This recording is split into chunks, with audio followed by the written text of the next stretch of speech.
Assalamualaikum warahmatullahi wabarakatuh. Perkenalkan nama saya Muslimin. NIM 200301500050 dari Penjas Kesrek A. Baik, di sini saya akan menjelaskan materi pada perkembangan olahraga di sekolah. Adapun bagian-bagian yang terdapat di sini yaitu diskusi makna perkembangan olahraga di sekolah. Perkembangan olahraga di sekolah telah mengalami perubahan-perubahan. Hal ini nampak dari perubahan nama yang digunakan dari satu periode waktu ke periode waktu lainnya. Perubahan nama tersebut mencerminkan pula makna dan bentuk aktivitas olahraga yang dilakukan saat itu. Dalam perjalanan sejarah perkembangan olahraga di sekolah kita, beberapa istilah yang digunakan dalam setting persekolahan antara lain adalah istilah 1945 sampai dengan 1950 yaitu istilah gerak badan. Kemudian pada tahun 1950 sampai 1961 yaitu pendidikan jasmani.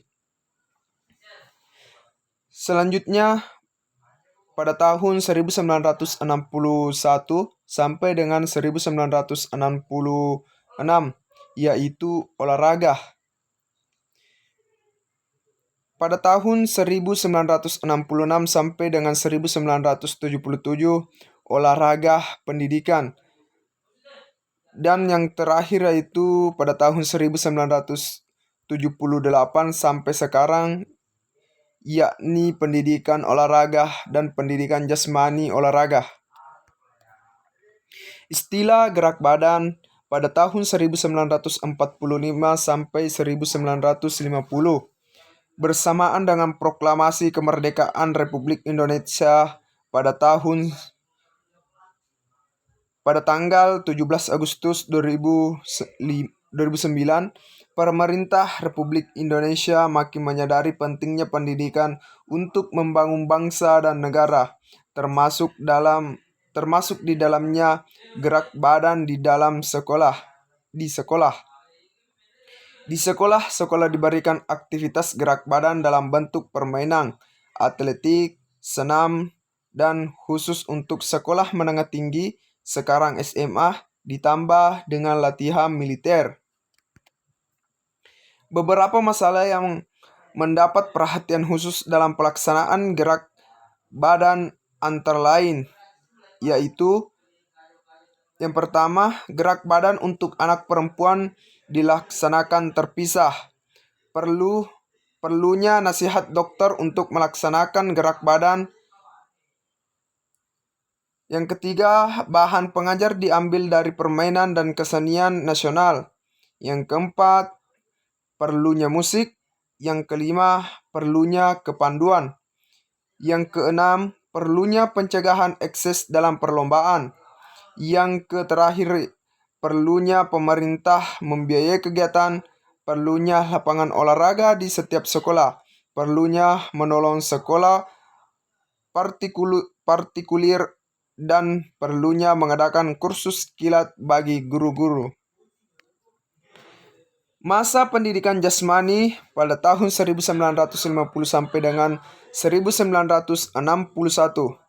Terbitnya Undang-Undang Nomor 4 Tahun 1950 yang kemudian menjadi Undang-Undang Nomor 12 Tahun 1954 memberikan landasan kuat kepada pelaksanaan kegiatan olahraga di sekolah. Dalam penjelasan bab 6 pasal 9 tentang pendidikan jasmani, tertua bahwa untuk melaksanakan maksud dari bab 3 pasal 3 tentang tujuan pendidikan dan pengajaran harus meliputi kesatuan rohani jasmani.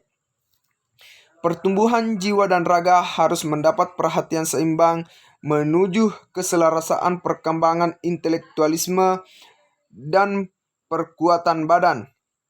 Keselarasan menjadi pedoman pula untuk menjaga agar pendidikan jasmani tidak terpisah dari pendidikan keseluruhan. Pendidikan jasmani merupakan usaha untuk membuat bangsa Indonesia sehat dan kuat lahir batin. Masa olahraga pada tahun 1961 sampai dengan 1966 dipercayanya Jakarta menjadi tuan rumah Asian Games, menuai perubahan struktural Departemen Pendidikan dan Kebudayaan Biro Pendidikan Jasmani menjadi Jawatan Pendidikan Jasmani. Perubahan itu secara politis dirasa kurang tepat karena Asian Games diharapkan menjadi forum tempat bangsa Indonesia membuktikan kemampuannya dengan mengukir prestasi tinggi baik dalam cabang olahraga yang dipertandingkan maupun dalam organisasi penyelenggaraan. Dalam kegiatan itu dan disertai dengan keyakinan penuh bahwa olahraga dapat menjadi sarana ampuh untuk mengembangkan bangsa menjadi manusia Indonesia baru. Maka dibentuklah Departemen Olahraga melalui Keputusan Presiden nomor 131 tahun 1962 yang menyatakan bahwa olahraga meliputi segala kegiatan atau usaha untuk mendorong kebangkitan, mengembangkan dan membina kekuatan-kekuatan jasmani maupun rohani pada setiap manusia. Beberapa tugas pokok dalam Departemen Olahraga ini adalah mengatur, mengkoordinasi, mengawasi, membimbing, dan di mana perlu menyelenggarakan semua kegiatan usaha olahraga termasuk pendidikan jasmani di sekolah rendah sampai universitas dan